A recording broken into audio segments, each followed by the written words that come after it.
নমস্কাৰ। পুৱা 6 বাজিছে, গাড়ীত বহিছোঁ, যাত্ৰা আৰম্ভ কৰিছোঁ। জীৱনটোৱে আচলতে এক যাত্ৰা, আৰু এই যাত্ৰাত সৃষ্টিশীলতা আছে। উদ্দেশ্য এটা লৈয়ে মই তেজপুৰলৈ গৈ আছোঁ। গৈছোঁ, আকৌ মই উভতিও আহিম।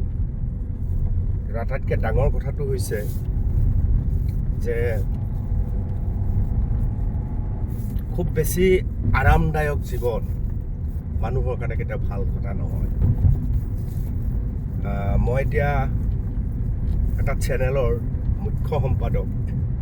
বহুতে ভাবে মুখ্য সম্পাদকে পিছৰ চিটত বহি যাব, আগৰ চিটত ড্ৰাইভাৰে গাড়ী চলাব, আৰু ফোন কৰি কৰি বিভিন্ন যোগসূত্ৰ মিলাই যাব।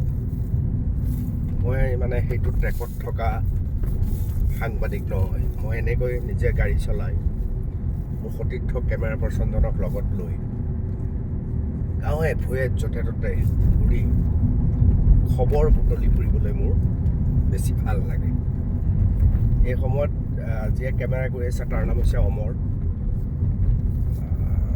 মোৰ জীৱনত আপোনালোকে জানে কেমেৰা পাৰ্চনৰ কিমান অৰিহণা আছে।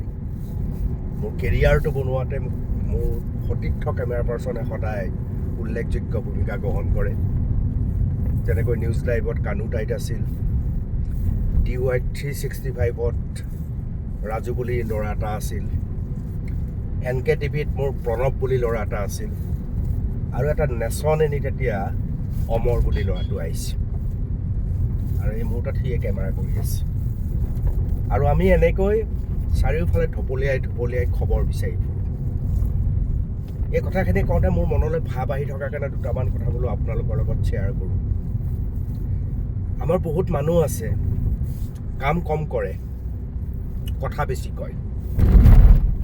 কথা ক'ব লাগিব, কিন্তু কামটোও সমানে চলিব লাগিব। কামটো কম কৰি কথা বেছি কৈ থকা মানুহবিলাকে এটা সময়ত এনেকুৱা পৰিস্থিতি হয়, সেই স্থানটোত তেওঁ অযোগ্য হিচাপে নিৰ্বাচিত হয়।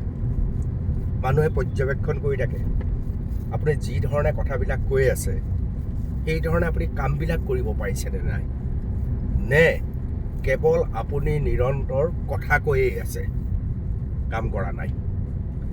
এই মুহূৰ্তত মই 6টা বজাত যে ৰাতিপুৱা ওলাই আহিছোঁ, মই মোৰ সতীৰ্থ 10জনমানক ফোন কৰিছোঁ। 10জনৰ মাত্ৰ এজনে ফোন ধৰিছে, বাকী 9জনে মোৰ ফোন ধৰা নাই।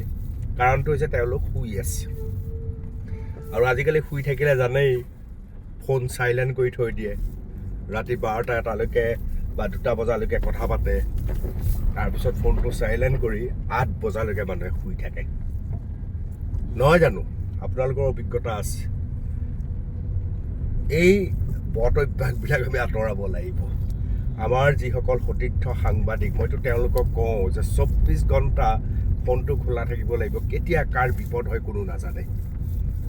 যেতিয়া খুব দূৰৰ পৰা এটা ফোন আহিব, বৰ আশা কৰি ফোন কৰিব আপোনাক, আৰু আপুনি ফোনটো ৰিচিভ নকৰিব বা আপুনি কল বেক নকৰিব, এই কামটো একেবাৰে অনুচিত। মোৰ সতীৰ্থ 10জনক ফোন কৰিলোঁ, 9জনেই ফোনটো নুঠালে, কাৰণ তেওঁলোক টোপনি তেতিয়া।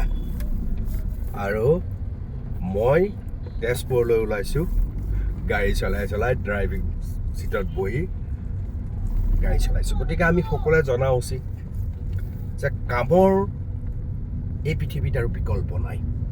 আপুনি যদি সুস্থ মানসিকতাৰে এটা জীৱন উদযাপন কৰিব খুজিছে, তেতিয়াহ'লে আপোনাৰ প্ৰথম চৰ্তটো হৈছে আপুনি কাম কৰিব লাগিব। যিমানেই কাম কৰিব, সিমানে আপোনাৰ যোগসূত্ৰ বাঢ়িব। যিমানেই আপোনাৰ কৰ্মস্পৃহা বাঢ়িব, সিমানেই নতুন নতুন কাম কৰিবলৈ আপোনাৰ মন যাব, আপোনাৰ মগজুটো স্তব্ধ নহয়। অকণমান মাজে মাজে যান জঁট চলি আছে ৰাতিপুৱাই, সেইকাৰণে মই 2 হাত এৰিও সুযোগ এটা লৈছোঁ, কথা কৈ আছোঁ আপোনালোকক। গতিকে জীৱনত এইটো পণ কৰি লওক যে মই পৰচৰ্চা কম কৰিম। মই এনেকৈ কেতিয়াও ভাবিব নালাগে যে এই মানুহজন মোৰ কাৰণে বিপদৰ কাৰণ হ'ব, এই মানুহজনক মই ধ্বংস কৰি দিওঁ। এই কথাবোৰ ভাবি ভাবি সময় নষ্ট কৰাতকৈ কৰ্মস্পৃহা নিজৰ মাজত জগাই তোলক আৰু শৰীৰটোক আৰু মনটোক আপুনি এনেকৈ সমৃদ্ধশালী কৰক যে আপুনি কাম নকৰিলে থাকিব নোৱাৰে। কিবা নহয় কিবা কাম আপুনি জীৱনটোত কৰিবই লাগিব, নহ'লে আপোনাৰ সাংঘাতিক অশান্তি হয়। আপোনাৰ ঘৰখনত আপোনাৰ মানুহজনীয়ে, মা দেউতা ভণ্টি দাদা সকলোৱে কয় তই আজি কাম কৰা নাই, তই পৃথিৱীত যদি কামেই নকৰ কি কৰিবি, এনেকুৱা ধৰণৰ এটা পৰিৱেশ যাতে তৈয়াৰ কৰিব পাৰে। নহয়নে বাৰু? ভিডিঅ' বনাই থাকিম, গৈ আছোঁ তেজপুৰলৈ, মাজে মাজে দুই এটা এনে ফটা লেকচাৰো দি থাকিম। ধন্যবাদ।